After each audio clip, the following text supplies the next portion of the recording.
नारी शक्ति वंदन अधिनियम को लेकर सियासी बयानबाजी तेज हो गई है। प्रदेश महिला कांग्रेस की अध्यक्ष रीना बोरासी सेतिया ने प्रेस वार्ता में बीजेपी पर देश भर में महिलाओं के बीच भ्रम फैलाने का आरोप लगाया। रीना बोरासी के मुताबिक अधिनियम 2023 में ही राज्यसभा में पारित हो चुका है, लेकिन बीजेपी इसे लागू करने में जानबूझकर देरी कर रही है।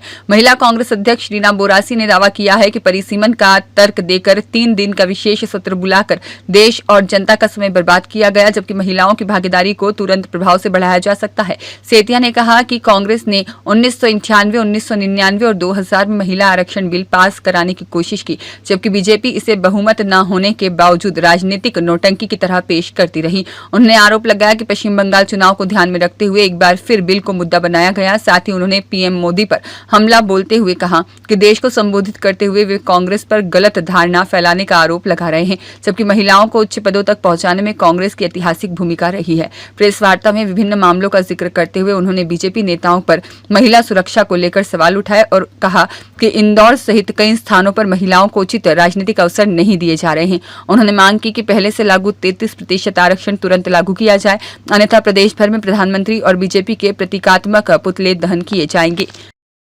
जिसके लिए कांग्रेस लगातार प्रयासरत रही है, इतिहास में भी रही है और अभी भी है। अगर 33% बिल अगर 543 हमारे सीटों पे कर देते तो 180 महिलाएं आज संसद में बैठती 2023 में जाता। और उस वक्त भी इन्होंने ये कहा था कि अगर जनगणना हो जाती है या फिर परिसीमन होता है उसके बाद हम इस बिल को करेंगे। तब भी पूरा विपक्ष साथ में था, हमने समर्थन करा, हमारे समर्थन से ये बिल पास हुआ दोनों जगह पे, लोकसभा और राज्यसभा में। पर अब 2026 में 3 दिन का ये जो सत्र लगा है, ये बड़ा ही मतलब विडंबना है इस देश की कि किस तरीके से आपने पूरे देश को मूर्ख बनाया है।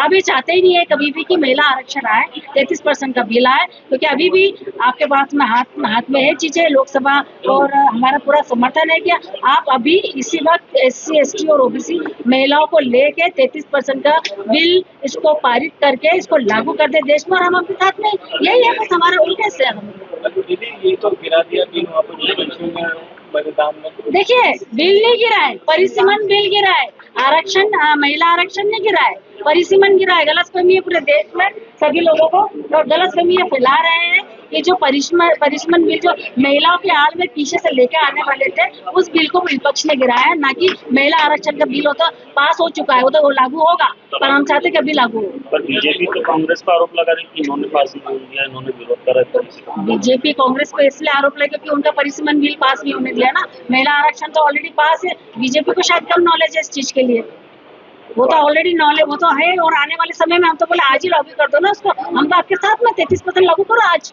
हम आपके साथ में। हमारा एक ही है, आप परिसीमन बिल अभी कैसे लागू कर सकते हैं? 2011 की जनगणना के हिसाब से आप कैसे लागू कर सकते हैं?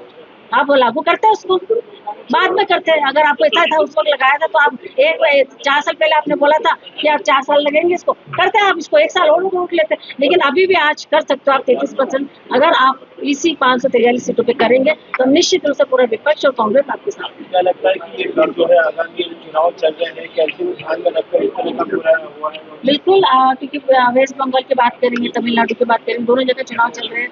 वहाँ के सांसद भी 3 दिन यहाँ तक बैठे रहे पार्लियामेंट में, उनका भी समय खराब हुआ, देश का भी समय खराब हुआ।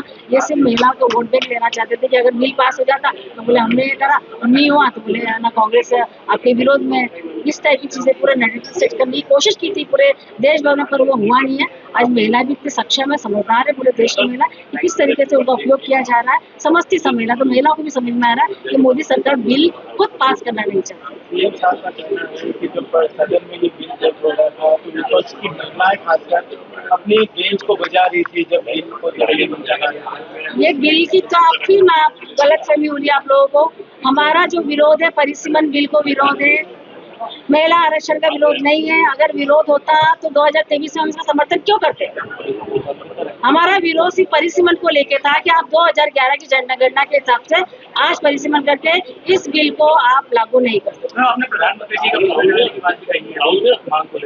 पूरे जिले में चलेगा। अभी आप देखिए, अगर ये महिला आरक्षण का बिल 33% लागू नहीं करते हैं अगर, तो हम लोग पूरे जिले में जलाएंगे, प्रधानमंत्री जी का जलाएंगे। अपना वो पाप नहीं धो पा रही है, मतलब महिलाओं की आधी आबादी जो देश में है उनको मतलब ये आरक्षण नहीं देने के चक्कर में कांग्रेस सामने आती है। हम तो बिल्कुल भी आरक्षण के विरोध में नहीं है। मैं तो आपको फिर से एक ही बात दोहराई थी, तो अगर विरोध होता है तो हमको ये बिल नहीं लेकर आते 2014 के पहले, तब आपने क्यों नहीं समर्थन करा हमारा? ये तो बिल 2014 के पहले पास हो जाता अगर आप समर्थन करते। फिर उसके बाद 2023 में जब लाया तो पूरा विपक्ष ने आपका हाथ बिल्कुल सर्वसम्मति से, कहीं कोई हमने किसी भी चीज की उसमें ऐसी चीजें नहीं बोली कि ये कारण से नहीं हो। आप ही ने उसमें परिसीमाओं जनगणना कौन डालने वाला? ये 2 क्लॉज डालने वाले कौन? हम तो नहीं डाले ना, सत्ता पक्ष ने डाला ना, हमने तो नहीं डाला ना। तो आपने उस वक्त क्यों डाला? अगर होता आपके मन में मंशा होती तो आप 2023 में इस बिल को पास कर देते। 2023 में पास नहीं हुआ, इसका विरोध किया जा रहा है क्या कि इसके चक्कर में नहीं है कर रहे हैं? 2023 में भी परिसीमन का बिल का हो रहा है, 2023 में समर्थन दिया था ना, तो फिर उसके चक्कर में भी कैसे करेंगे? आज 30 महीने बाद फिर से याद है महिला आरक्षण की बीच में चुनाव में, आज 30 महीने बाद क्यों याद है? इसके बीच में क्यों याद है महिला आरक्षण की? अभी क्यों याद है? ये बोलेंगे ये मोदी सरकार से और मोदी सब भाजपा के हर एक व्यक्ति से मेरा ये प्रश्न है कि अभी क्यों याद है चुनाव के बीच में? दीदी, एक आपने आरोप भी लगाया मंत्रिमंडल में इंदौर से एक भी महिला कोई महिला मंत्री नहीं बनाया गया। बिल्कुल ये है। आप जब महिलाओं की बात करते हैं ना, जो आप बात ये है कि आप 2 दिन पहले मोदी जी 8:30 बजे आके टीवी पे बोलते कि कांग्रेस महिला विरोधी है। अब आप जवाब दीजिए, इस मंत्रिमंडल में इंदौर से कितनी महिलाएं आपने दी? क्या सक्षम नहीं है मालनी गौर जी? क्या सक्षम नहीं है उषा ठाकुर जी? क्यों नहीं लिया? आपको लेना था उनको।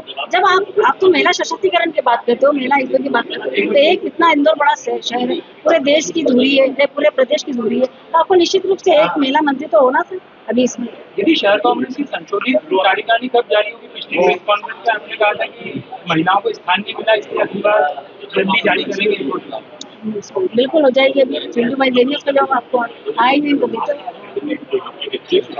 रियाज खान की रिपोर्ट।